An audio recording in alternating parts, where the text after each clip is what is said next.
பரணி தீபம் ஏன் ஏத்துறோம்? பரணி தீபம்னா என்ன? அது உருவான கதை என்னன்னு தெரியுமா? நசிகேதனின் தந்தை மிகப்பெரிய வேள்வியை செஞ்சாராம். அதோடைய முழு பலனையும் அடையணும் அப்படின்னா வேள்வியோட நிறைவுல அவரு தானம் செய்யணுமா. வர எல்லோருக்கும் தானம் செஞ்சிட்டு இருந்தாராம். நடுவுல நசிகேதன் கேள்வியா கேட்டுட்டு இருந்தாராம். அவருக்கும் பொறுமையா பதில் அளிச்சிட்டு இருந்தாராம். ஆனா ஒரு கட்டத்துல கோபம் அடைஞ்சு என்னையும் தானமா கொடுப்பீங்களா அப்படின்னு நசிகேதன் கேட்க, ஆமா உன்னை நான் தானமா கொடுப்பேன், அதுவும் யமதர்மனுக்கு அப்படின்னு சொல்லிட்டாராம் நசிகேதனின் தந்தை.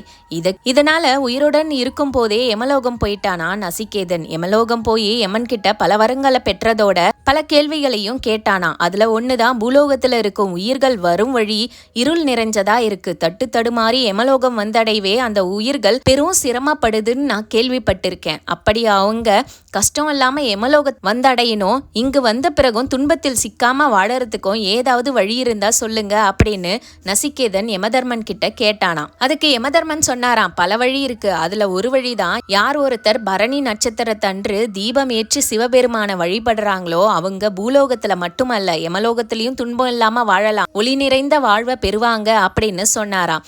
இதன் பிறகு நசிகேதன் பூமிக்கு வந்து இந்த பரணி தீப வழிபாட்டை சொன்னாராம். திருவண்ணாமலையில திருக்கார்த்திகை அன்னைக்கு அதிகாலை 4 மணிக்கு 5 விளக்கு ஏற்றி அதை ஒரு விளக்கா மாத்தி திரும்பவும் 5 விளக்கா மாத்துவாங்களாம். அதாவது பஞ்சபூதங்களா காட்சி அளிக்கிறத உணர்த்தத்துக்காகவும் இறைவன் ஒருவனே அவனா எல்லா உயிர்களுக்குள்ளேயும் நிறைந்திருக்கான், எல்லா உயிர்களும் ஜோதி வடிவ இறைவனுக்குள்ள அடக்கம் அப்படின்றத உணர்த்தத்துக்காக இந்த பரணி தீபம் நம்மளுடைய வீடுகளில் கார்த்திகை தீபத்திற்கு முந்தின நாள் 5 விளக்குகள் ஒரு தாம்பலத்தட்டுல வட்ட வடிவில் ஏற்றினா உங்களுடைய முன்னோர்கள் ஆசியும் கிடைக்குமா.